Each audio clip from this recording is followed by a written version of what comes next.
I did not plan to notice anyone that day. I only wanted a quiet lunch. The restaurant was one of those places where people spoke softly, even when they laughed. The floor shined. The chairs were heavy and comfortable. Soft music played in the background, the kind you barely notice but would miss if it stopped. Most of the people inside were well-dressed. Men in suits. Women in clean, expensive-looking clothes. Everyone sat straight, like they were trying to look important without trying too hard. I sat alone at a small table near the middle of the room. From there, I could see almost everyone. That was when I noticed him. He sat by himself at a large table near the window. Dark suit.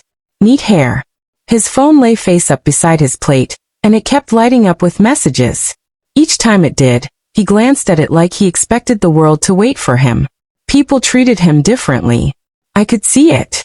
A waiter walked up to him faster than to others.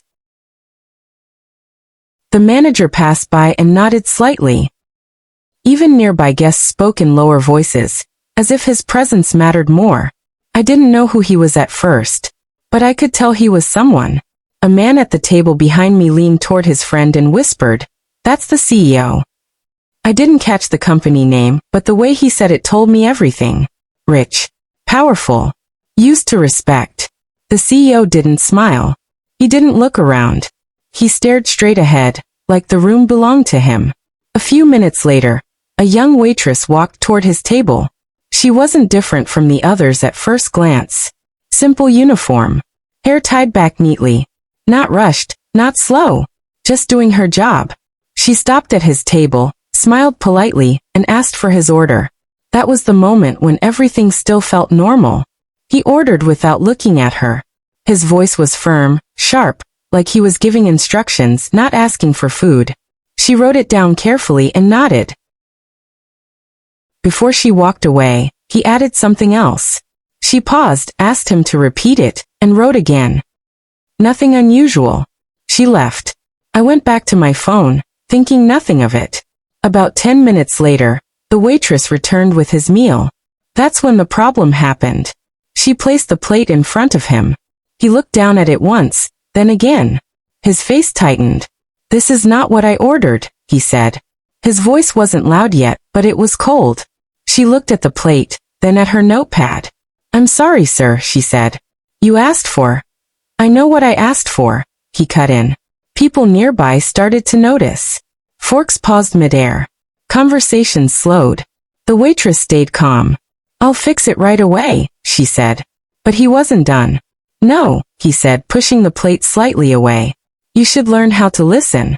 This isn't a cheap place." His voice rose just enough for others to hear. The room grew quieter. I felt my shoulders tense. I hadn't expected that. The mistake was small. Anyone could see that. The waitress stood still, hands folded in front of her. She didn't argue. She didn't explain again. She just nodded. "I'm sorry," she said. The CEO leaned back in his chair and sighed loudly. "People like you make simple things difficult," he said. That was when it stopped feeling like a normal complaint. I looked around. A woman at another table frowned. A man across the room shook his head slightly, but said nothing. No one stepped in. The waitress looked smaller somehow, though she hadn't moved. Her face stayed calm, but I noticed her fingers tremble for just a second. She apologized again and reached for the plate. "Be careful next time," the CEO added. "Not everyone has the patience for this." She picked up the plate and walked away. For a few seconds, no one spoke. Then the soft music felt too loud. I sat there, staring at my untouched food, thinking about how fast the mood in a room could change. The CEO checked his phone again, like nothing had happened. But something had. I didn't know it yet, but that small moment, something so simple, was the beginning of everything that followed. And I was close enough to see it all. The waitress did not come back right away. At first, the room slowly returned to normal. People picked up their forks again. Low voices returned. But the tension didn't fully leave. It hung in the air, quiet but heavy. I kept looking toward the service area. A few minutes passed. Then the waitress came back, holding a new plate. Her steps were steady. Her face showed no anger, no fear. Just focus. She stopped at the CEO's table again. "I've corrected the order, sir," she said. He looked at the plate. Slowly. Carefully. Like he was searching for another mistake. He didn't say thank you. Instead, he sighed and shook his head. "This should not take so long," he said. "In places like this, staff should be trained better." His voice was louder now. Not shouting, but clear enough. The people nearby went quiet again.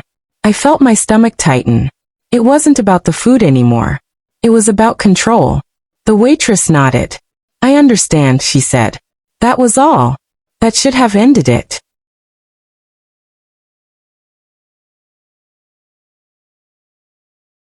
But the CEO leaned forward in his chair. "Do you?" he asked. "Because from what I see you don't." He looked her up and down slowly, like he was judging something broken. "I come here to relax," he continued. "Not to teach basic skills." I saw her swallow. Just once. Still, she didn't raise her voice. She didn't defend herself. "I'm sorry for the inconvenience," she said again. That word again felt heavy. The CEO waved his hand dismissively. "Sorry doesn't fix incompetence." A man at the table next to him shifted in his seat. A woman across the room lowered her eyes. Everyone could hear it now. Everyone could feel it. I wondered why no one said anything. I wondered why I didn't. The waitress stood there quietly listening. She didn't interrupt. She didn't turn away. She took every word like it was part of her job. The CEO straightened his jacket and spoke again. "People like you should be grateful just to be here," he said. "Jobs like this are not easy to get." That was when the room went completely silent. No clinking of plates. No low music in my ears. Just his voice.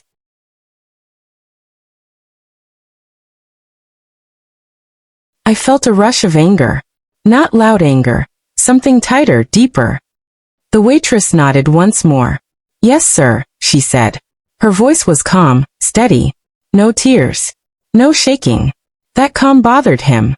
He paused, like he expected more. Like he wanted her to argue or beg. When she didn't, his face hardened. "You can go," he said. "Before you make another mistake." She turned and walked away. Her back was straight. Her steps were even. Not rushed. Not slow. That's when I noticed something strange. As she passed another waiter, he looked at her differently. With respect. Almost concern. He leaned toward her slightly, and whispered something I couldn't hear. She nodded once and kept walking. I watched her disappear behind the service door. The CEO picked up his fork and began to eat. Like nothing had happened. But I could feel it. Something wasn't right. It wasn't just the way he spoke to her. It was the way she took it. She didn't look defeated. She didn't look ashamed. She looked like someone waiting. And that made me uneasy. Because people who have nothing to lose don't stay that calm. They break. But she didn't. She was holding something back. And I was starting to realize that this moment wasn't over. Not even close. The minutes after that felt longer than they should have. The CEO ate his food slowly, checking his phone between bites. He looked relaxed again, like the moment had already left his mind. To him, it was finished. But to me it wasn't. I kept thinking about the waitress. I had seen many workers get treated badly before. Usually it showed. Some argued. Some rushed away holding back tears. Some grew stiff and cold. She had done none of that. She had listened. She had stayed calm. She had walked away with her head up. That was what stayed with me. I looked toward the service door again. A few minutes later, she came back into the dining area, this time not heading toward the CEO's table. She carried a tray, serving another guest. Her face looked the same as before. Calm. Focused. Almost distant. I watched her closely. She smiled politely when guests spoke to her. She moved carefully between tables. She thanked people when they thanked her. Nothing about her behavior showed anger or fear. It was as if what had happened never touched her. But I knew better. No one stays that calm without effort. The CEO suddenly raised his hand slightly, snapping his fingers once. The sound cut through the room. The waitress noticed immediately and walked toward him again. Yes, sir, she asked. He didn't look at her. He wiped his mouth with a napkin first. This is cold, he said, pointing at the plate. I leaned forward in my seat without realizing it. She glanced at the food. I can have it reheated for you, she said. He frowned. That's not the point. She waited. The point, he continued, is that you keep making mistakes. Her eyes met his for a brief moment. That's when I saw it clearly. She wasn't scared. Her eyes were steady, thoughtful, almost patient. It felt like she was listening, not just to his words, but to something deeper. Like she was letting him say everything he wanted to say. I apologize if it's not to your liking, she said. Her voice did not shake.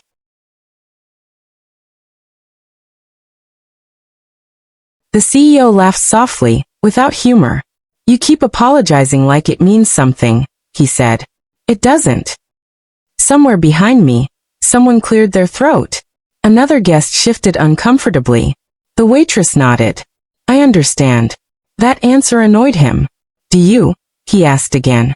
Or are you just repeating lines they taught you? She paused for a second. Just 1 second. I understand my job, sir, she said. There was no challenge in her voice. But there was confidence. The CEO leaned back, studying her. Then do it better. She didn't respond. She picked up the plate and said, I'll take care of it. As she turned to leave, he added, and try not to embarrass yourself next time. I felt my jaw tighten. She stopped for half a second. Not long enough for most people to notice. Then she continued walking. I watched her go, feeling something shift inside me. She wasn't weak. She was choosing not to fight. And that was different. When she reached the service area, I saw her speak briefly with the manager. He listened closely, nodding. His expression was serious.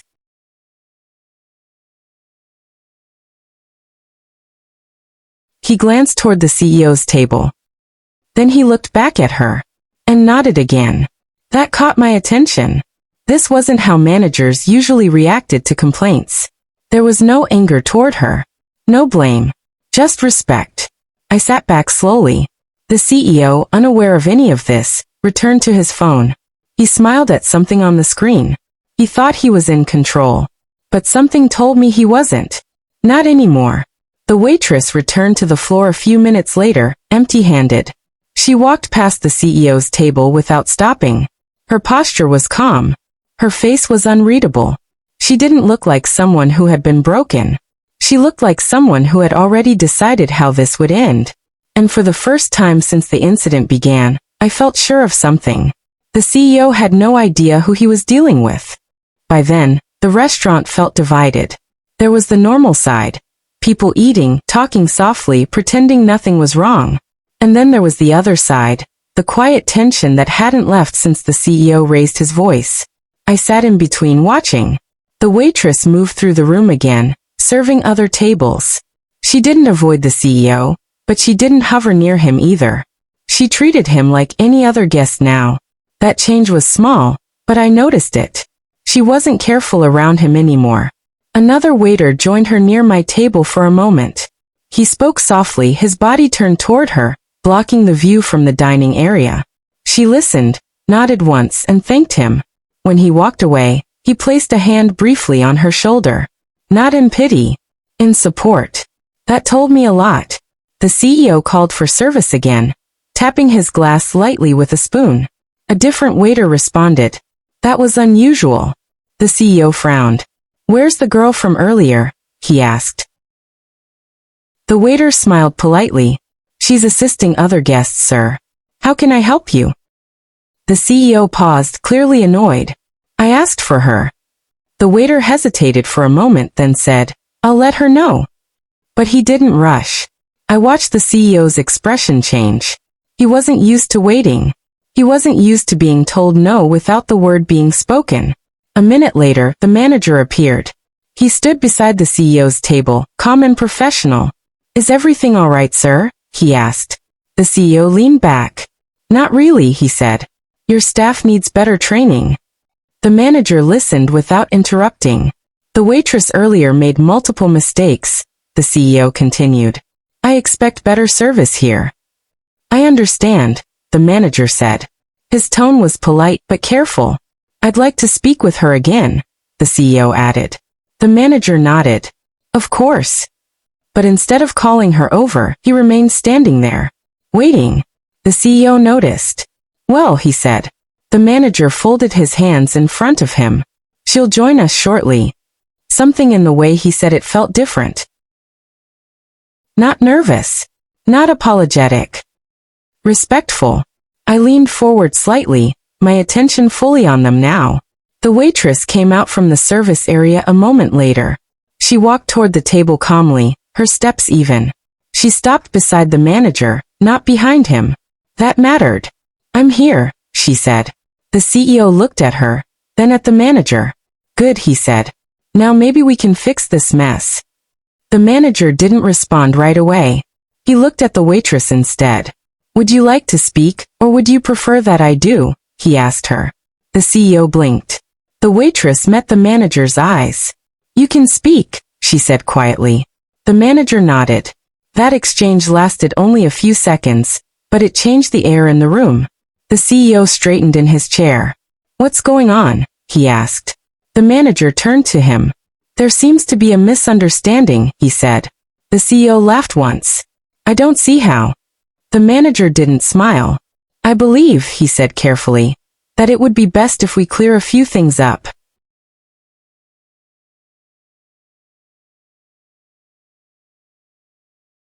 People at nearby tables had stopped pretending not to listen.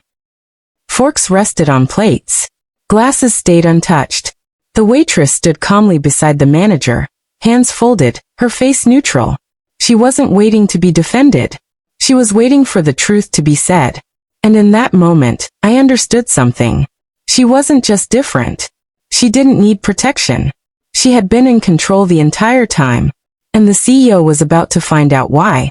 The manager took a slow breath before speaking. I want to make sure we handle this properly, he said, his voice calm but firm. Because this situation is not as simple as it seems. The CEO crossed his arms. It's very simple, he replied. Your waitress failed at her job. The manager nodded once, as if acknowledging the words without accepting them. Before we continue, he said, there is something you should know. The CEO raised an eyebrow. I'm listening. The manager turned slightly toward the waitress. May I? He asked. She nodded. The manager faced the CEO again. She is not just a member of our service staff, he said. The CEO laughed quietly. Then what is she? A trainee. The manager didn't react to the tone. She is here by choice, he continued. Not by need. The CEO's smile faded just a little. I don't understand, he said. That's part of the problem, the manager replied. A few people around us leaned closer. No one pretended anymore. The manager went on. She is a part owner of this restaurant group. And more than that, she is the daughter of the founder.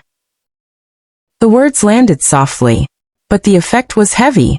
For a moment no one moved. The CEO stared at the manager, then at the waitress. He searched her face, like he was looking for a sign that this was a joke. She didn't smile. That's not possible, he said finally. The manager remained calm. It is. The CEO's mouth opened, then closed again. I watched his face change. The confidence drained from it. His posture shifted. He sat less comfortably now, like the chair had suddenly become unfamiliar. The waitress spoke for the first time since the truth was revealed. I work here because I want to understand every part of the business, she said, including how people are treated when they think no one important is watching. Her voice was steady, not angry. Not proud, just honest. The CEO swallowed. I didn't know, he said quickly. If I had known, she lifted her hand gently. That's exactly the point, she said. Silence followed.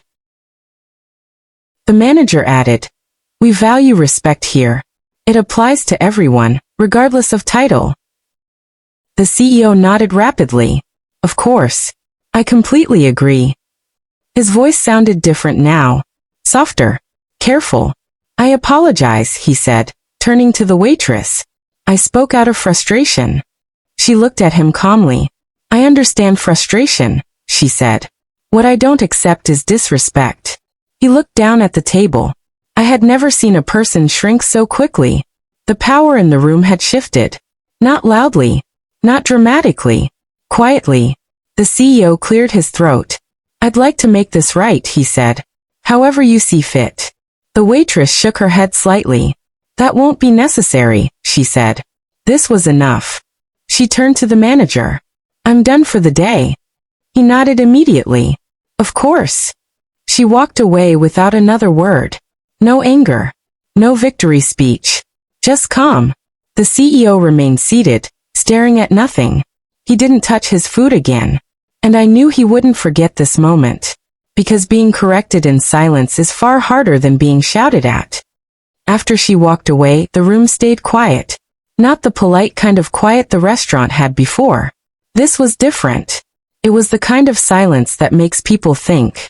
The CEO sat alone at his table. His phone was still there, lighting up now and then, but he didn't look at it. His shoulders were no longer straight. His confidence, which had filled the space earlier, was gone. No one rushed to him. No waiter asked if he needed anything else. No manager checked back in. They let him sit with it. People slowly returned to their meals, but I noticed how often eyes drifted back to his table. No one stared openly. They didn't need to. The message had already landed. A few minutes later, the manager walked past my table. He looked calm, like this was just another part of his job. He didn't look proud.